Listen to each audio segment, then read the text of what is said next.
ಶ್ರೀ ಗುರುಭ್ಯೋ ನಮಃ. ಹರಿಃ ಓಂ. ರಾಮಾನುಜದಯಾಪಾತ್ರಂ ಜ್ಞಾನವೈರಾಗ್ಯಭೂಷಣಂ ಶ್ರೀಮದ್ವೆಂಕಟನಾಥಾರ್ಯಂ ವಂದೇ ವೇದಾಂತದೇಶಿಕಂ. ರಾಮಾಯ ರಾಮಭದ್ರಾಯ ರಾಮಚಂದ್ರಾಯ ವೇದಸೇ ರಘುನಾಥಾಯ ನಾಥಾಯ ಸೀತಾಯ ಪತಯೇ ನಮಃ. Welcome to Mommy's Stories. ನಾನು ನಿಮ್ಮ ಪ್ರಿಯಾ ಮಾಮಿ.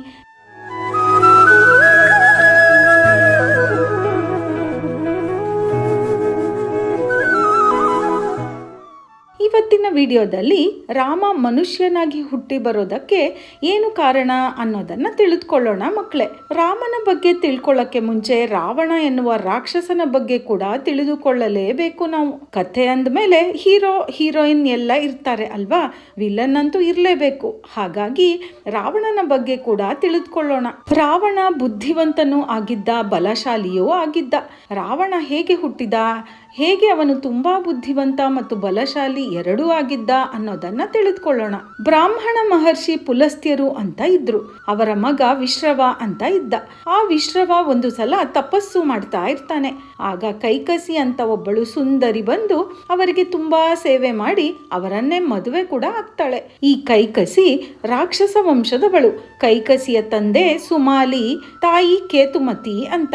ಈ ಕೈಕಸಿಯ ತಂದೆ ತಾಯಿಯರ ಲೆಕ್ಕಾಚಾರ ಏನಪ್ಪಾ ಅಂದ್ರೆ, ರಾಕ್ಷಸರ ಹಾಗೆ ಬಲಶಾಲಿಯೂ ಬ್ರಾಹ್ಮಣ ಮಹರ್ಷಿಗಳ ತರಹ ಬುದ್ಧಿವಂತರೂ ಆಗಿರುವಂತಹ ಮೊಮ್ಮಗ ಬೇಕು ಅಂತ. ಅದಕ್ಕೆ ಕೈಕಸಿಯನ್ನ ಕರೆದು ತಮ್ಮ ಆಸೆಯನ್ನ ಹೇಳ್ಕೊಳ್ತಾರೆ. ಅದಕ್ಕೆ ಅವಳು, ನಾನು ಹೇಗಾದ್ರೂ ಮಾಡಿ ಆ ವಿಶ್ರವನನ್ನೇ ಮದುವೆ ಆಗ್ತೀನಿ ಅಂತ ಪಣ ತೊಟ್ಟು ಬರ್ತಾಳೆ. ಅಂದ್ರೆ ಚಾಲೆಂಜ್ ಮಾಡ್ತಾಳೆ. ಹಾಗಾಗಿ ಸುಂದರಿಯ ಹಾಗೆ ವೇಷ ಮರೆಸ್ಕೊಂಡು ವಿಶ್ರವ ಮಹರ್ಷಿಗಳ ಉಪಚಾರ ಮಾಡೋದಕ್ಕೆ ಬರ್ತಾಳೆ. ಅವಳು ಅಂದುಕೊಂಡ ಹಾಗೆ ಮದುವೆ ಕೂಡ ಆಗತ್ತೆ. ಹೀಗೆ ಹುಟ್ಟಿದವನೇ ರಾವಣ.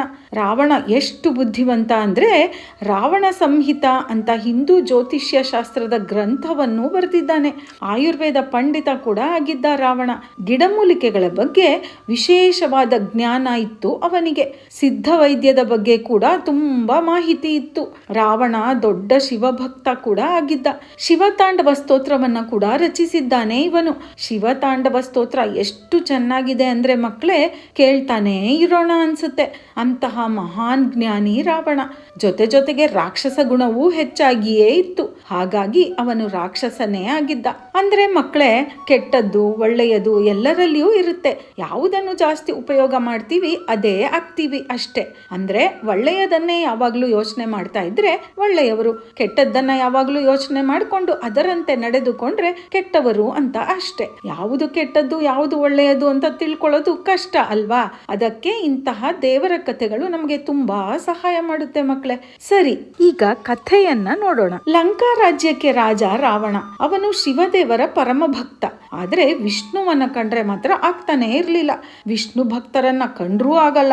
ಅದಕ್ಕೆ ಅವ್ರಿಗೆಲ್ಲ ತುಂಬಾ ತೊಂದರೆ ಕೊಡ್ತಾ ಇದ್ದ. ನಾವು ಇಲ್ಲಿ ಏನ್ ತಿಳ್ಕೊಬೇಕಂದ್ರೆ ಮಕ್ಕಳೇ, ಶಿವನನ್ನ ಆರಾಧನೆ ಮಾಡುವವರು ಗ್ರೇಟ್ ಅಂತಾನು ಅಥವಾ ವಿಷ್ಣುವನ್ನ ಆರಾಧನೆ ಮಾಡುವವರು ಗ್ರೇಟ್ ಅಂತಾನು ಅಲ್ಲ. ಕಥೆಗಳಲ್ಲಿ ನಾವು ಏನನ್ನ ನೋಡಬಹುದು ಅಂದ್ರೆ, ವಿಷ್ಣುವಿನ ಮನಸ್ಸಿನಲ್ಲಿ ಯಾವಾಗ್ಲೂ ಶಿವನೇ ತುಂಬಿರ್ತಾನಂತೆ. ಹಾಗೆಯೇ ಶಿವನ ಮನಸ್ಸಿನಲ್ಲಿಯೂ ವಿಷ್ಣುವೇ ತುಂಬಿರ್ತಾನೆ. ಯಾವುದೇ ದೇವರನ್ನಾದರೂ ನಾವು ಪೂಜೆ ಮಾಡಿ ಆರಾಧಿಸಬಹುದು. ಯಾವುದೇ ದೇವರಾದ್ರೂ ನಮ್ಮೆಲ್ಲರಿಗಿಂತನೂ ದೊಡ್ಡವರೇ ತಾನೆ. ಅದರಲ್ಲಿ ಭೇದ ಭಾವ ಯಾಕೆ? ಆದಷ್ಟು ದೇವರ ಕಥೆಗಳನ್ನ ಕೇಳಿಕೊಂಡು ದೇವರಲ್ಲಿರುವ ಒಳ್ಳೆ ಗುಣಗಳನ್ನ ನಾವು ನಮ್ಮ ಜೀವನದಲ್ಲಿ ಅಳವಡಿಸಿಕೊಂಡು ನೆಮ್ಮದಿಯಾಗಿ ಜೀವನ ನಡೆಸೋದನ್ನ ಕಲಿತುಕೊಂಡ್ರೆ ಸಾಕು.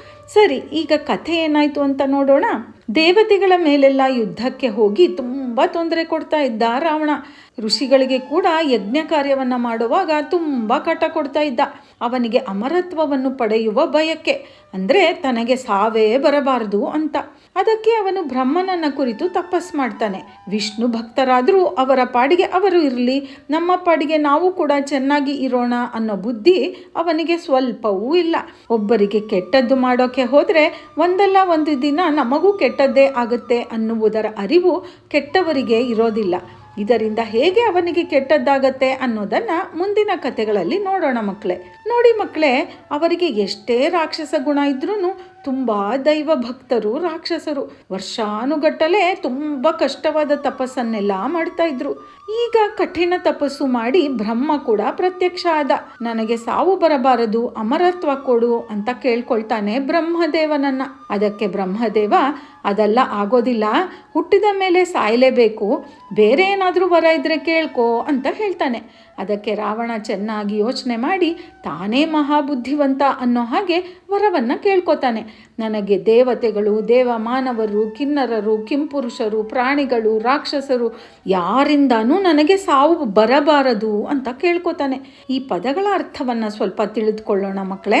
ದೇವಮಾನವರು ಅಂದರೆ ದೇವರ ಹಾಗೆ ಶಕ್ತಿ ಇರುವಂತಹ ಮನುಷ್ಯರು. ಕಿನ್ನರರು ಅಂದರೆ ಅರ್ಧ ಮನುಷ್ಯನ ಆಕಾರ, ಅರ್ಧ ಪಕ್ಷಿಯ ಅಥವಾ ಕುದುರೆಯ ಆಕಾರ ಅಂತ.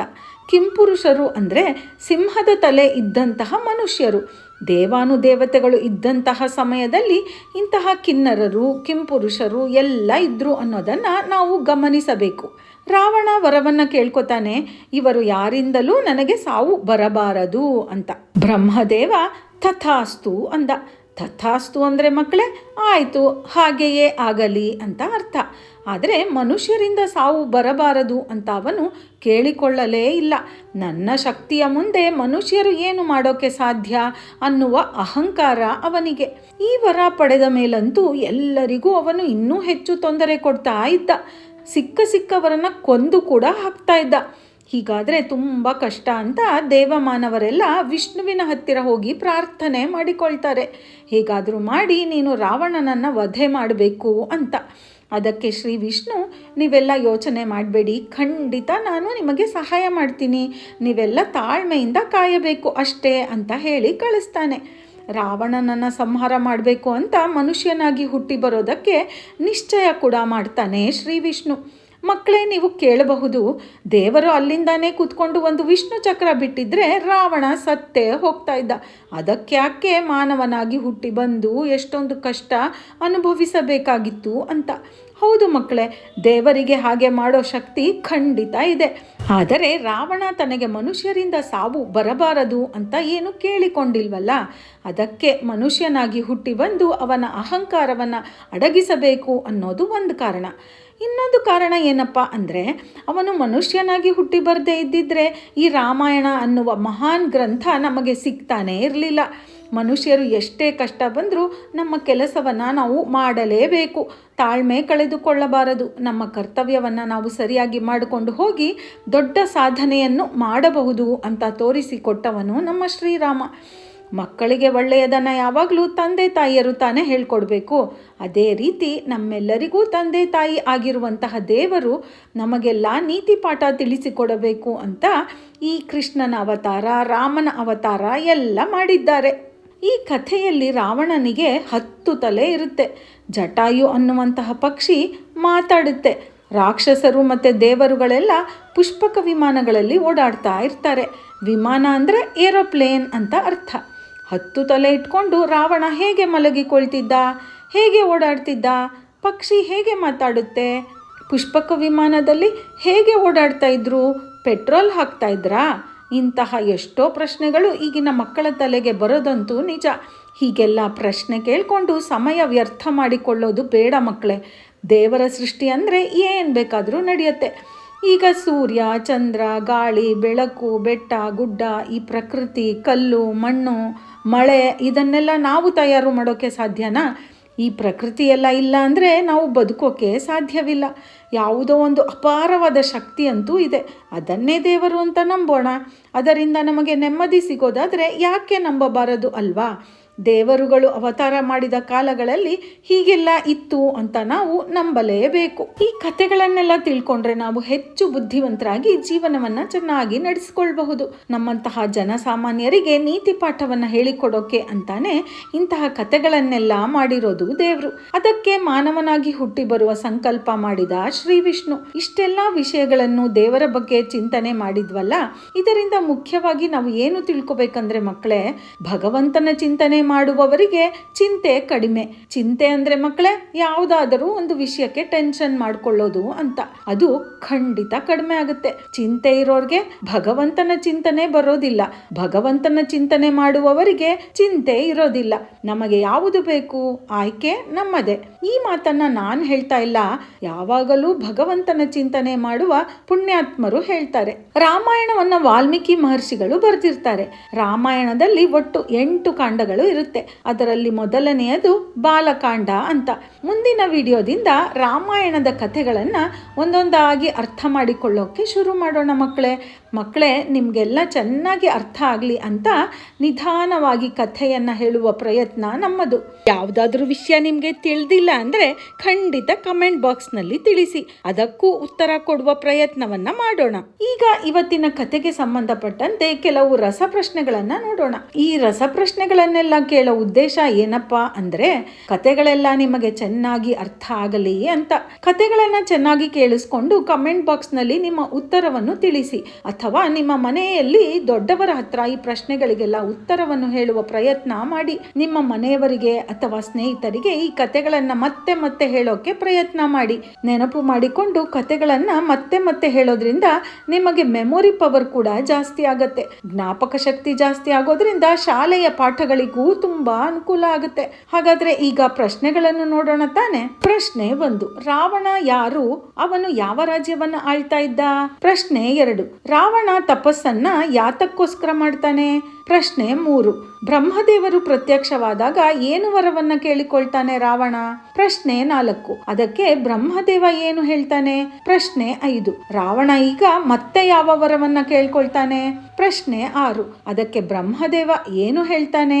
ಪ್ರಶ್ನೆ 7, ರಾವಣನಿಗೆ ಯಾರನ್ನು ಕಂಡ್ರೆ ಆಗ್ತಾ ಇರಲಿಲ್ಲ ಮತ್ತು ಅವರಿಗೆ ಹೇಗೆ ತೊಂದರೆ ಕೊಡ್ತಾ ಇದ್ದ? ಪ್ರಶ್ನೆ 8, ರಾವಣನಿಗೆ ಎಷ್ಟು ತಲೆಗಳು ಇತ್ತು? ಪ್ರಶ್ನೆ 9, ರಾವಣನ ತಂದೆ ತಾಯಿಯರ ಹೆಸರೇನು? ಪ್ರಶ್ನೆ 10, ಶ್ರೀ ವಿಷ್ಣು ಶ್ರೀರಾಮನಾಗಿ ಮನುಷ್ಯ ಜನ್ಮದಲ್ಲಿ ಹುಟ್ಟಿ ಬರ್ತಾನೆ ಯಾಕೆ ಅಂತ 2 ಕಾರಣಗಳನ್ನ ಹೇಳ್ಬೇಕು ಮಕ್ಕಳೇ. ಪ್ರಶ್ನೆ 11, ರಾಮಾಯಣವನ್ನು ಬರೆದವರು ಯಾರು? ಇದಕ್ಕೆಲ್ಲ ಉತ್ತರ ಗೊತ್ತಿದೆ ತಾನೆ ಮಕ್ಕಳೇ? ಹಾಗಾದ್ರೆ ತಡ ಯಾಕೆ? ಈಗಲೇ ಕಮೆಂಟ್ ಬಾಕ್ಸ್ ನಲ್ಲಿ ಉತ್ತರ ತಿಳಿಸಿ. ನಿಮ್ಮ ಅಭಿಪ್ರಾಯ, ಟೀಕೆ, ಅನಿಸಿಕೆಗಳಿಗೆ ಯಾವಾಗಲೂ ಸ್ವಾಗತ. ಪ್ರತಿ ವಿಡಿಯೋ ನೋಡಿದ್ಮೇಲೆ ನಿಮ್ಮ ಅನಿಸಿಕೆಗಳನ್ನ ಶೇರ್ ಮಾಡ್ಕೊಂಡ್ರೆ ನಮಗೂ ಮಕ್ಕಳಿಗೆ ಕತೆ ಹೇಳುವ ಕೆಲಸಕ್ಕೆ ಹೆಚ್ಚು ಪ್ರೋತ್ಸಾಹ ಸಿಗತ್ತೆ. ಹಾಗಾದ್ರೆ ಖಂಡಿತ ನಿಮ್ಮ ಅಭಿಪ್ರಾಯವನ್ನ ತಿಳಿಸ್ತೀರಾ ತಾನೆ? ಜೈ ಶ್ರೀರಾಮ್ ಅಂತ ಕೂಡ ಕಮೆಂಟ್ ಮಾಡಿ. ನಮ್ಮ ವಿಡಿಯೋವನ್ನ ಖಂಡಿತ ನಿಮ್ಮ ಸ್ನೇಹಿತರೊಂದಿಗೆ ಹಂಚಿಕೊಳ್ಳಿ. ಅವರಿಗೂ ಈ ಕಥೆಗಳನ್ನ ತಿಳಿದುಕೊಳ್ಳೋದಕ್ಕೆ ನೀವು ಈ ರೀತಿ ಸಹಾಯ ಮಾಡಬಹುದು. ನಮ್ಮ ಚಾನೆಲ್ನ ಈಗಲೇ ಸಬ್ಸ್ಕ್ರೈಬ್ ಮಾಡಿಕೊಂಡು ಬೆಲ್ ಬಟನ್ ಕೂಡ ಒತ್ತಿ. ಆಗ ನಮ್ಮ ಕಥೆಯ ನೋಟಿಫಿಕೇಶನ್ ನಿಮಗೆ ತಪ್ಪದೇ ಸಿಗುತ್ತೆ. ಆಗ ಯಾವ ಕಥೆಯೂ ನಿಮಗೆ ಮಿಸ್ ಆಗೋದಿಲ್ಲ. ಹಾಗಾದ್ರೆ ನಿಮಗೆಲ್ಲ ನೆಕ್ಸ್ಟ್ ವಿಡಿಯೋದಲ್ಲಿ ಸಿಗ್ತೀನಿ ಮಕ್ಕಳೇ. ಜೈ ಶ್ರೀರಾಮ್. ಸರ್ವೇ ಜನಾಃ ಸುಖಿನೋ ಭವಂತು.